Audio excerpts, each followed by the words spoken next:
Yesterday, the ex-wife, the mother of the boy, and the boy were in their unit. Basically, they're renting a floor in the house of this man who committed this crime. When he knocked on their door, she opened it. He had knocked on the door many times before. She had no reason to suspect anything. And when he opened the door, he proceeded to choke her, the mother, who's 32 years old. Her name is Hanan, and attempted to stab her. And she ran into the bathroom and called 911. And by the time she came out, he had located and murdered her child, 6-year-old Wadia, by stabbing. This all happened in seconds. I know this because she texted this information to the father, who shared the texts with me. She is now lying in the hospital in serious condition, and said that he knocked on the door and that he attempted to choke her and said, "You Muslims must die," and attempted to stab her and stabbed her. And she went to the bathroom and called 911. And this was all, in her own words, seconds. And by the time she came out, her son had been stabbed 26 times. She came 12 years ago, and the father 9 years ago. The son was born here. And how long have they lived in that house? 2 years. They've lived in that house for 2 years.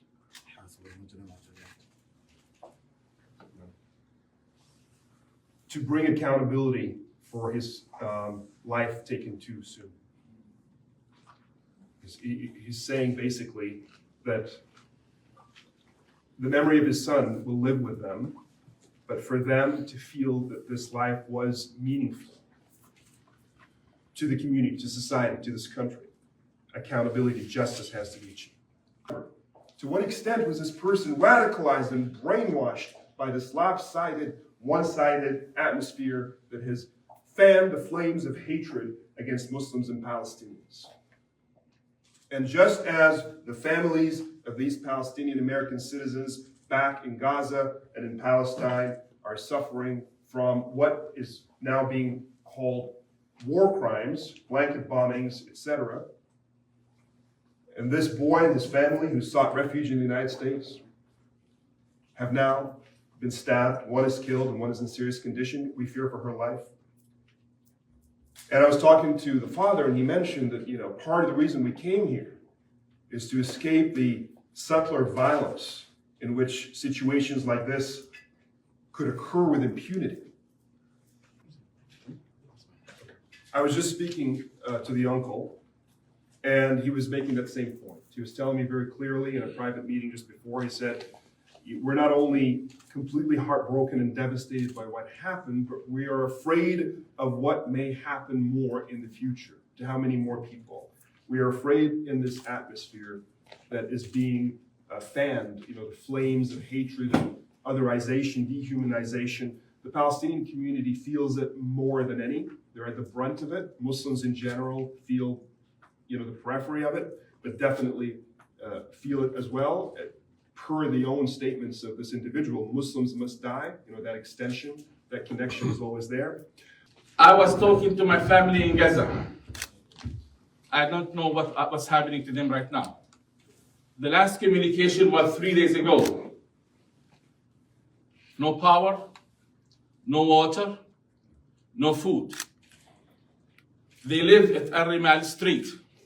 Al-Rimal Street is one of the most civilized places in Gaza Street. It's a beautiful, safe place.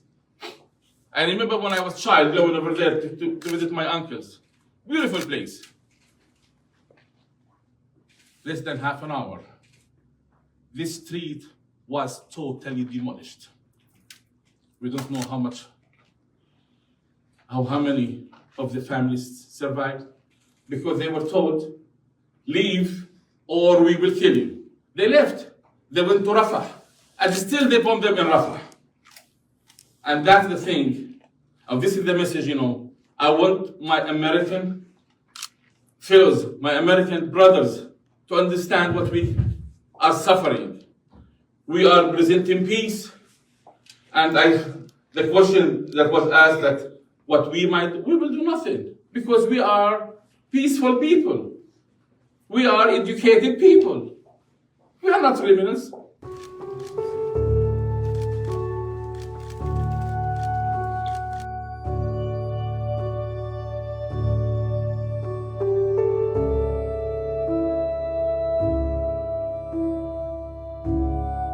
I'm trying to start this teddy bear foundation for the mom and for the little boy who didn't deserve this. He didn't. 26 times. How can anyone do that to a little boy? I can't.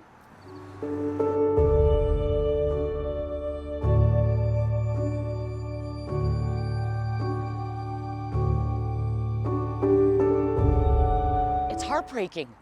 And again, it's because it's in this community. He had nothing to do with it. All because he was an innocent child. He was Muslim. That's what happened. He was Muslim, and this is what they did. This is what this monster did.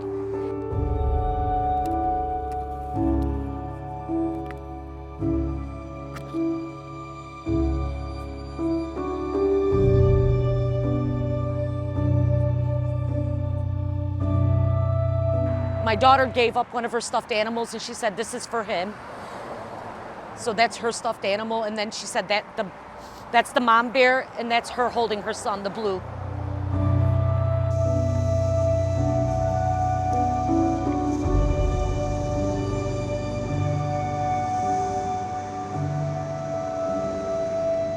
It hits home.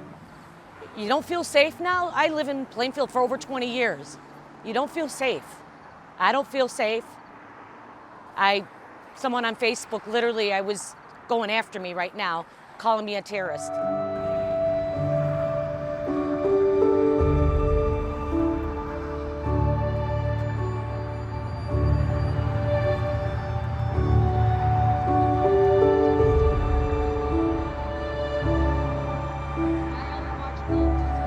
I have 3 uncles that are US citizens that are stuck there in Palestine. They can't even get a flight to come home. And then they've been in the US for 50 years. They're American citizens and they can't even leave. So it's affecting us, everyone. Every Palestinian is somehow affecting us because we have family.